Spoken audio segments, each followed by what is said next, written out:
मैं हैरान था, अचंभित था ये देखकर कि जिस इंसान ने अदालत में खड़े होकर अनगिनत कानूनी मामले जीतकर पूरे देश में नाम और शोहरत कमाया था, आज वही प्रख्यात वकील उसी भरी अदालत में जमीन पर गिरा हुआ था। वो इंसान जो अपने काम और सफलता के लिए मशहूर थे, जिनके शान और शौकत के चर्चे होते थे, आज वही इंसान जमीन पर तड़प रहे थे। उनको आराम देने की सभी कोशिशें व्यर्थ लग रही थी और मैं बैठा यही सोच रहा था, नहीं, आप ऐसे नहीं मर सकते। जिस इंसान ने जिंदगी अपनी शर्त पे जी हो, जिसने अपना मुकद्दर खुद लिखा हो, वो इंसान ऐसे नहीं मर सकता। वो इंसान जिसने अपने हुनर, काबिलियत और कठोर परिश्रम से इतनी सफलता और शोहरत पाई हो, वो इतनी आसानी से नहीं मर सकता। महान जूलियन मेंटल से मेरे ताल्लुकात 17 साल पुराने हैं।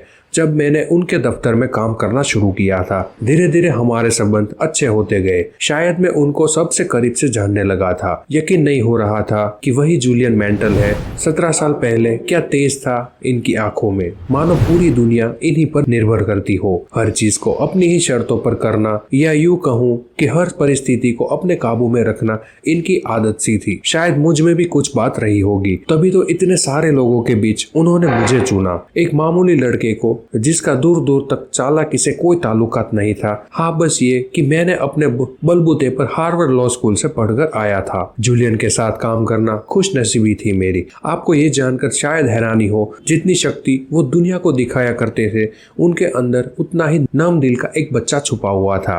वो भावुक भी थे और नादान भी, लेकिन जो दुनियादारी की फिक्र में बंधा हुआ था। उनका शानदार भव्य बंगला, चमचमाती लाल रंग की फरारी, पीछे कुछ तो रहस्य थे। जो सब कुछ होते हुए भी उनके अंदर एक अजीब सा अकेलापन होता था। कुछ तो राज था जिसका असर उनके काम और व्यवहार दोनों पर भी दिखने लगा था, और शायद ही यही उनकी बेचैनी का कारण भी बन रही थी। शायद दुनिया को इस दौड़ में वो पीछे रहना नहीं चाहते थे, तभी तो शोहरत और कामयाबी की भूख उन्हें दिन ब दिन निगल रही थी। ये तुम क्या कर रहे थे जूलियन? सब कुछ तो तुम्हारे पास था, फिर भी ये कैसी भूख है तुम में? क्या कुछ पाना था तुम्हें? क्या कुछ चाहिए था तुम्हें? किस चीज की तुम्हें तलाश थी? आधी उम्र के होके भी बुजुर्ग लग रहे थे। एक गहरी थकान उनके चेहरे पर हमेशा कायम थी, और साथ ही वो हंसना भी भूल गए थे। मुझे अभी भी याद है जो वो मुझसे अपने खालीपन की शिकायत करते थे। वो कहते थे कि अब वो अकेलेपन से उब चुके हैं। आज दिल का दौरा पड़ने से वही इंसान जमीन पर यूं ही गिरे थे, जैसे मानो कि प्रकृति ने उन्हें जिंदगी के असली मायनों से मिला दिया हो। दूसरों के लिए जीना यही वजह थी कि जो नौजवान जूलियन ने वकील बनने का सपना देखा था, पर अब ये वजह कहीं गुम हो चुकी थी। इस खालीपन के पीछे एक गहरी कहानी थी। जूलियन के साथ एक बड़ी घटना घटी थी जिसने उसकी जिंदगी बदल दी थी। तब मुझे ये दीवारें पर्दों से मजबूत मालूम पड़ी। इस राज में अब तक अनजान था, क्योंकि कोई भी उस बात को जिक्र नहीं करता था जिसने जूलियन को शायद उनका ज़मीर छीन लिया गया। मुझे जानना था कि रोज जूलियन के साथ ऐसा क्या हुआ था जिसने मेरे सबसे अच्छे दोस्त की ये हालत की, और आज मेरे ही सामने जूलियन पड़े हुए थे और मैं हमेशा की तरह कुछ ना कर सका। दो वो रहस्यमयी अतिथि। जब कंपनी जूलियन के बिना अपाहिज होने लगी थी और तुरंत ही आपातकालीन बैठक बुलाई गई। इस बैठक में जो कुछ भी कहा गया उसने मुझे झंझोड़ कर रख दिया। सबसे पहले सभी को सूचित किया गया कि जूलियन मेंटल को दिल का दौरा पड़ा था और उनकी हालत नाजुक बनी हुई है। आगे जो मैं सुना वो शब्द मुझे आज तक याद है। मुझे ये बताते हुए बेहद दुख है कि जूलियन मेंटल ने हमारे परिवार को अलविदा कहने का निर्णय ले लिया है। मुझे लगता था कि मैं जूलियन को सबसे करीब से जानता था, पर शायद ऐसा नहीं था। मैं जानता था कि उन्हें ये सब बोझ लगने लगा था, लेकिन मुझे ये अंदाजा नहीं था कि ये नौबत इतनी जल्दी आ जाएगी। हाँ, ये सच था। देश के सबसे बड़े वकीलों में से एक महान जूलियन मेंटल अब कभी भी वकालत नहीं करेंगे। आज पूरे 3 साल बीत चुके हैं। मुझे आज जूलियन के बारे में सिर्फ इतना पता है कि उन्होंने अपने आलीशान बंगला और उस लाल फरारी को बेचकर मन की शांति के लिए भारत रवाना हो गए थे, शायद अपने जीवन के कुछ प्रश्नों के जवाब ढूंढने। इन 3 सालों ने मुझे भी काफी हद तक बदल दिया। मैं अपने परिवार के महत्व को समझने लगा हूँ, और कभी कभार आज भी अपनी मसरूफियत से समय निकालकर जूलियन मेंटल को याद कर लेता हूँ। मगर ये जिंदगी मुझे चौंकाना छोड़ दे तो ये जिंदगी कैसे कहेंगे। एक दिन मेरे दफ्तर में लगभग 30 साल का एक नौजवान व्यक्ति आया। वैसे ज्यादा काम होने की वजह से मैं लोगों से कम ही मिलता जुलता हूँ, पर कुछ तो बात थी उस व्यक्ति में जो उस पर नजर पड़ते ही काफी मोहित हो गया। एक अलग सा ही सुकून था उसके चेहरे पर जो उसे बाकियों से अलग कर रहा था। मैं मानो उसकी मौजूदगी से सम्मोहित हो चुका था। तभी अचानक उस व्यक्ति ने बड़ी विनम्रता से मुझसे कहा क्या आप अपने सभी मेहमानों से इसी तरह पेश आते हैं जिसने आपको अदालत के दांव पेच सिखाए हैं? उनसे भी। ये सुनते ही मेरे होश उड़ गए। मैं चौंक गया। जूलियन, ये तुम हो? हाँ, वो नौजवान सा दिखने वाला व्यक्ति जूलियन है। उत्साह की लहर मेरे अंदर मानो उमड़ती जा रही थी। ये आखिर कैसे मुमकिन हो सकता है? मुझे समय लगा ये यकीन करने में, पर ये सच है। एक बदला हुआ जूलियन मेंडल मेरे सामने इस तरह खड़ा है मानो फरिश्ते भी उसे देखकर शर्मा जाए। ये शहद से मीठी आवाज, ये तेज, ये ठहराव। आखिर क्या किया था जूलियन ने इन 3 सालों में कि उसे पहचान पाना भी अब मुश्किल हो रहा था। तीसरा, जूलियन मेंडल का जादुई कायाकल्प।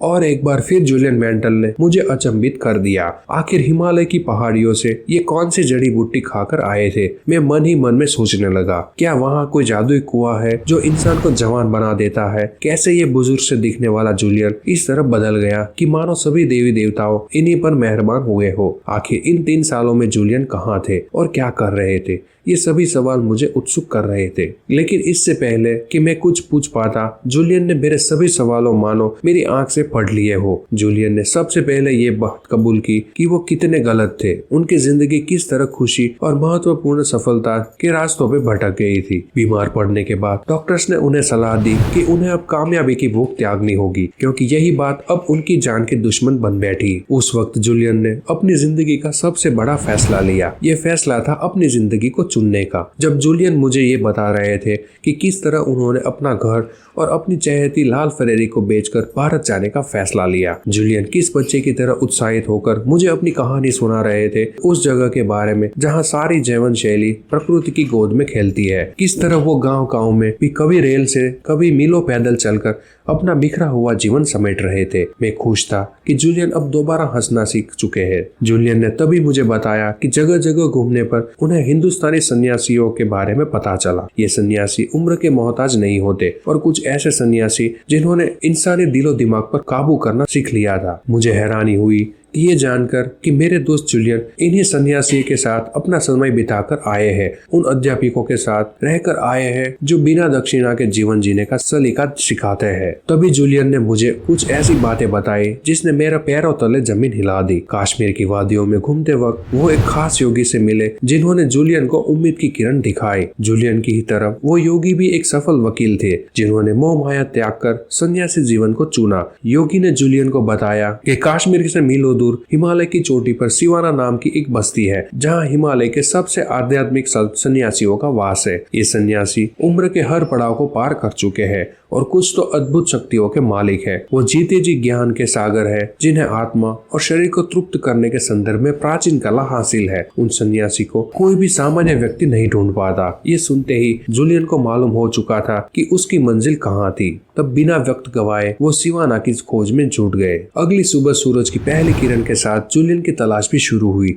शुरुआती दिनों में उसे बहुत दिक्कतों का सामना तो नहीं करना पड़ा, लेकिन जैसे जैसे समय बीतता गया जूलियन की मुश्किलें बढ़ती गई। रास्ते कठिन और जानलेवा भी बन चुके थे और अब तो खाना और पानी भी काफी नहीं पड़ रहा था। लेकिन जूलियन ने हार नहीं मानी। हिमालय की ऊंची पहाड़ियों पर उन खूबसूरत वादियों में अकेले ही चढ़ाई कर निकल पड़े। मैंने दबी हुई आवाज में जूलियन से पूछा कि क्या घर बार छोड़ने का कठिन नहीं था। उनका जवाब उनकी ही तरफ से बेबाक था। जूलियन ने कहा कि मैं मोह को त्यागना उनके जीवन का सबसे कठिन नहीं बल्कि सबसे आसान उपाय था, क्योंकि इसके बदले उन्हें तृप्ति और अपार शांति नहीं मिलती। जूलियन कई दिनों तक हिमालय पर भटकते रहे और अंत में उनकी सेहत भी उनका साथ छोड़ने लगी थी। एक मोड़ पर आकर वे टूट गए। उनकी आंखों के सामने उनकी पिछली जिंदगी के पल किलकारियों से भर रहे थे। वो क्या ढूंढने आए थे यहाँ और क्या उन्हें वो मिल पाएगा? यही सोचते सोचते जूलियन की आंखें बंद हो रही थी। लेकिन तभी जूलियन ने अपने सामने एक छवि देखी। मैं ये सोच रहा था कि उस सुनसान और अनजान इलाके में किसी मनुष्य का होना कितना संभव होगा।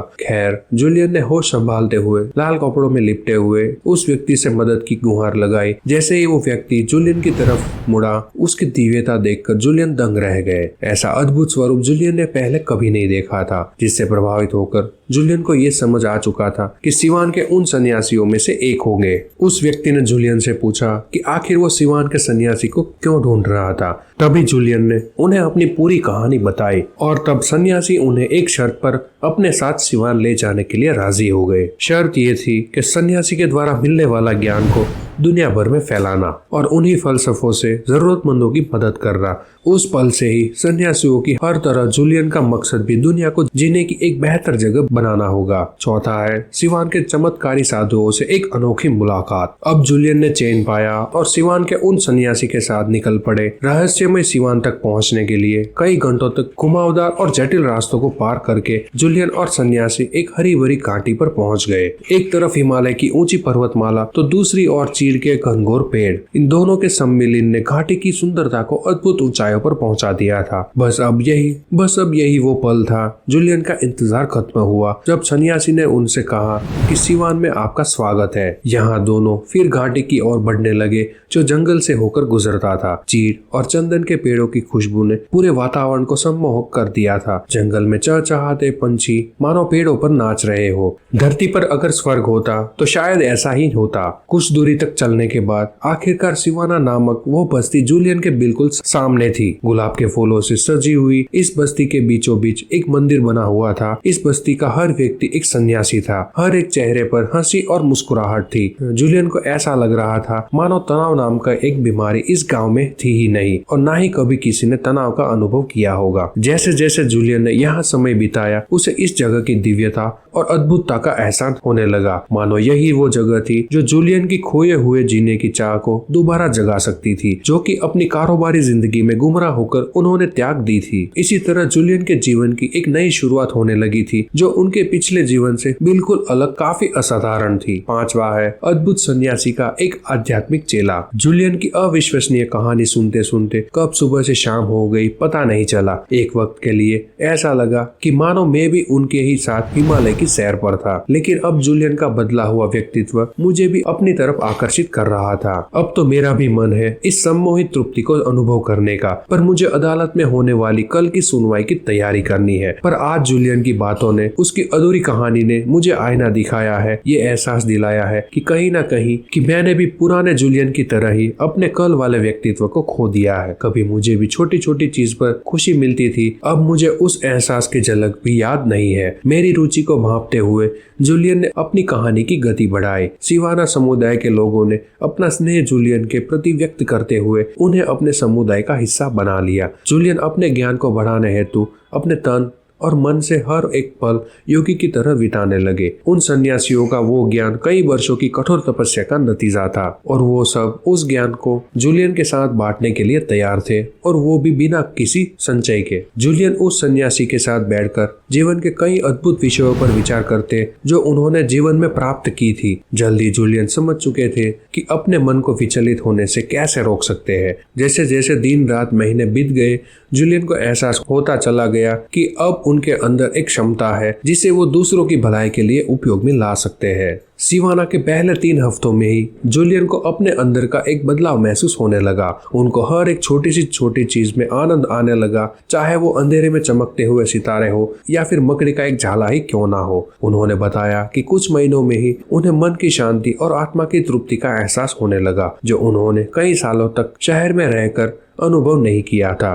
अंत में जूलियन को अपने जीवन की कीमत का अंदाजा हुआ और अपनी असली मंजिल का एहसास हुआ। ये सब उन साधुओं की वजह से मुमकिन हो पाया था। मधुर आवाज में उन्होंने ये भी बताया कि हमें पहले अपने मन और आत्मा को तृप्त करना आना चाहिए, तभी हम अपने जीवन में अपने सपनों को जी सकते हैं। तभी अचानक जूलियन ने जाने की बात की, क्योंकि मेरे दफ्तर का समय हो चुका था। मेरे बहुत विनती करने पर भी वे नहीं रुके। उन्होंने कहा कि तुम्हारे इस पूरे समाज को बुद्धिमत्ता प्राप्त करने का अधिकार है। मैं तुमसे वादा करता हूँ कि मैं तुम्हारे साथ अपना ज्ञान जरूर बांटूंगा। वो मेरे दफ्तर से जा चुके थे, लेकिन अपनी छाप मुझे छोड़ चुके थे, और मैं अपना सर पकड़कर सोचने लगा कि मेरी दुनिया कितनी छोटी थी। मुझे आज एहसास हो रहा है कि बचपन में जो उल्लास और मासूमियत मुझ में थी, अब वो नहीं रही। और किसे पता था, शायद जूलियन की तरह मैं भी किस दिन में सब दुनियादारी छोड़कर उन्हीं की तरह तृप्ति की तलाश में कहीं दूर निकल जाऊं। इन सभी ख्यालों के साथ मैं अपने दफ्तर से बाहर निकला और तेज धूप में अपनी मंजिल की ओर चल पड़ा।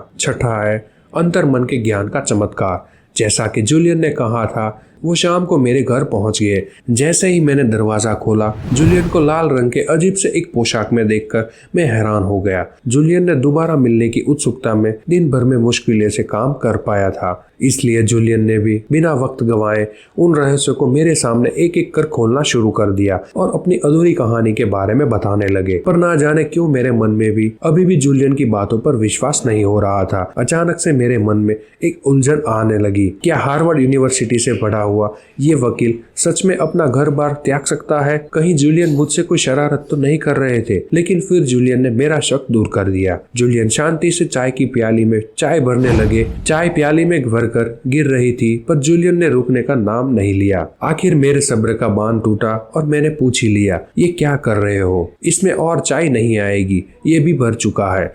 और जूलियन ने मुस्कुराते हुए कहा, जिस तरह इस भरी हुई चाय की प्याली में और चाय नहीं आ सकती, उसी तरह तुम्हारे दिमाग में भी तुम्हारे अपने ख्यालों से भर चुका है। ऐसे में नया ख्याल उसमें कैसे भर सकते हो तुम? उसकी बातों की सच्चाई को सुनकर मैं थमसा गया। मुझे यकीन दिलाने के बाद आखिरकार जूलियन ने मुझे बताया कि किस तरह सिवाना के उस सन्यासी ने जीवन का सबसे अहम और सबसे बड़ा ज्ञान हासिल हुआ, जिसने उनकी जिंदगी को बदल दी थी। ये ज्ञान था जीवन के उन अनमोल 7 सूत्रों का। जूलियन ने अपनी आंखें बंद कर ली, जैसे मानो वो इस दुनिया से परे वापस हिमालय की उन्हीं वादियों में चले गए हो। उन्होंने मुझे भी अपनी आंखें बंद करके वो बता रहे थे कि उसकी कल्पना करने को हो। ये वही कहानी थी जो उस सन्यासी ने जूलियन को सुनाई थी, और अब यही कहानी जूलियन मुझे सुना रहे थे। जूलियन कहने लगे, तुम एक शानदार हरे भरे और सुंदर बगीचे में बैठे हो। पूरा बगीचा बहुत ही सुंदर फूलों से भरा हुआ है। तुम्हारे आसपास सब कुछ शांत है। इस बगीचे में तुम सच का स्वाद लो, मानो जैसे तुम्हारे पास समय ही समय है। अब सामने की ओर तुम्हें एक लाल रंग का एक बड़ा लाइट हाउस नजर आता है, और अचानक से उस बगीचे की शांति भंग हो जाती है। तभी एक दरवाजे के टूटने की आवाज आती है, जिसमें से एक सुमो पहलवान बाहर आता है और बगीचे के बीचों बीच घूमने लगता है। उस सुमो पहलवान ने एक पतली सी तार का लंगोट बनाकर पहन रखा है। जैसे ही सुमो पहलवान आगे बढ़ता है, उसे अपने सामने एक सोने की घड़ी दिखाई देती है, जो मानो कई सालों से वहीं पर पड़ी हो। उस घड़ी पर पैर पड़ते ही वो सुमो पहलवान गिर पड़ता है और वो बेहोश हो जाता है। कुछ देर बाद सांस लेते ही उसे गुलाब के फूलों की सुगंध आती है और वे तुरंत वापस खड़ा हो जाता है। होश संभालते हुए वे आसपास देखने लगता है और उसे झाड़ियों में से एक रास्ता दिखता है जो ढेर सारे हीरो से पड़ा है। बिना वक्त गंवाए वो सुमो पहलवान उस रास्ते पर निकल पड़ता है और तुम्हारी आंखों से ओझल हो जाता है। ये कैसी अजीब सी कहानी थी। क्या तुम इस कहानी को सुनाने इतनी दूर गए थे? मैंने जूलियन से बड़ी ही बेबाक आवाज में पूछ लिया। इस पर जूलियन ने मुझसे मुस्कुराते हुए कहा कि उसने भी सिवाना के सन्यासी से कुछ ऐसा ही पूछा था। जब उस सूत्र महान सन्यासी ने जूलियन को ये कहानी सुनाई थी, और मैंने भी जूलियन की इस तरह की कहानी में छुपे हुए उन 7 सूत्रों को नजरअंदाज कर दिया था। और अब बारी थी जिंदगी के इन्हें छुपे हुए 7 सूत्रों की जानने की, और यह हम दूसरे पार्ट में जानेंगे, क्योंकि यह वीडियो बहुत ही लंबा हो गया है। अगर आपको वीडियो अच्छा लगा है तो हमारे चैनल को सब्सक्राइब करें और वीडियो को लाइक करें और शेयर करना ना भूलें। धन्यवाद।